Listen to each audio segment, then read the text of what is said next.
We spoke with President Biden's ambassador to the United Nations, Linda Thomas-Greenfield, earlier, and we asked about the upcoming climate summit, where the president is expected to press world leaders to make further pledges on cutting emissions. What new pledges has the U.S. secured? And without India and China on board, isn't this going to be a bust?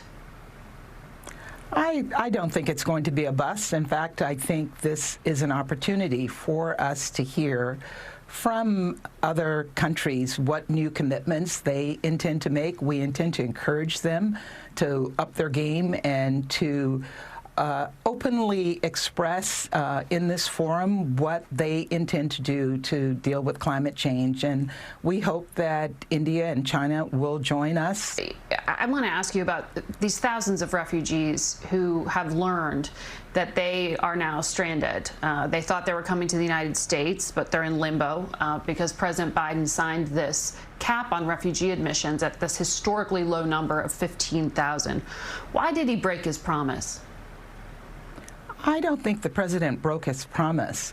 We're looking at this is a first step, and we're looking at the infrastructure that we have in place to support bringing refugees into the United States. That infrastructure was basically destroyed over the past 4 years. And so this is just a first installment, and I know that the president intends to revisit those numbers over the course of the next few months. Well, just 2 months ago, the president said he'd up it to 62,000, and then yesterday he signed paperwork capping it at 15,000, and the White House cited unspecified burdens on the Office of Refugee Resettlement. Is that a way of saying that the migrant crisis at the U.S. border is stopping the U.S. from accepting refugees from all over the world?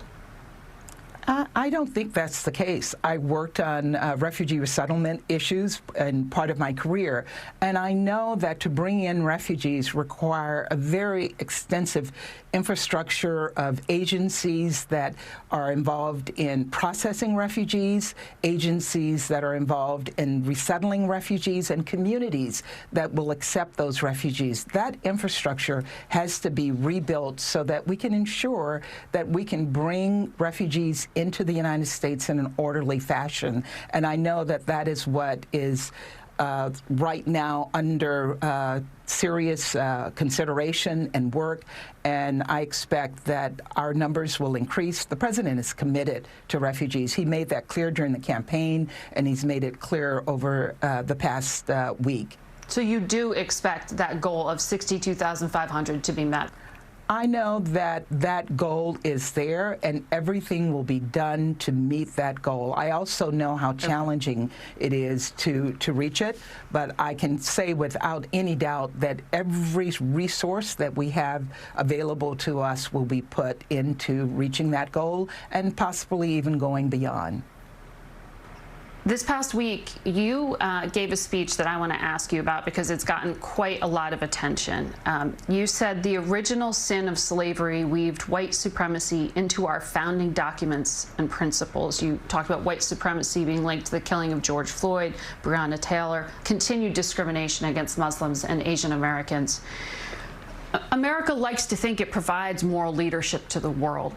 Are you saying we're deluding ourselves?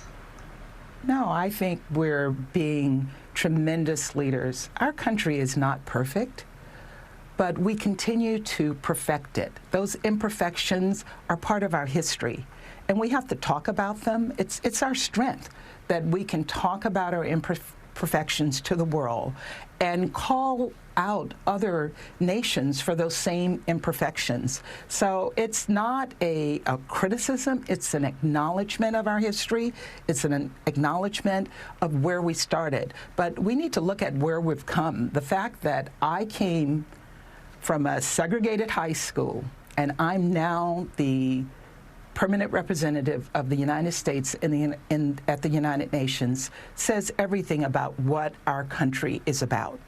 And I look forward to continuing to engage with other countries to use our example to show those other countries what they might achieve. But we still have a lot of work to do, and we have to acknowledge that, but we also have to work to continue to improve our country. But it is precisely because of the role you have as a cabinet member that it drew so much criticism. I mean, the Wall Street Journal editorial board called you the ambassador of Blame America First, saying it sounded like you were reciting Chinese propaganda about America, and that you believe your job is to bring critical race theory to the world with a focus on criticizing your own country. To be clear, were you comparing bigotry in America to mass atrocities carried out against minorities around the world? I was acknowledging what is a fact in the United States. Racism does exist in this country. And I think it was a powerful message. Imagine any other country doing that. Our country, the uniqueness of our country is that we can self-criticize and we can move forward. And our values are clear.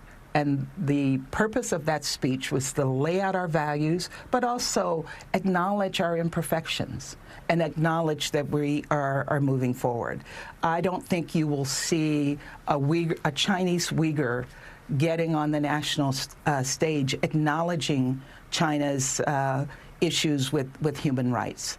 I'm not comparing our situation, I'm acknowledging that we've come a long way, and I am very proud of what we have been able to achieve, but I'm realistic about what we have to do moving forward.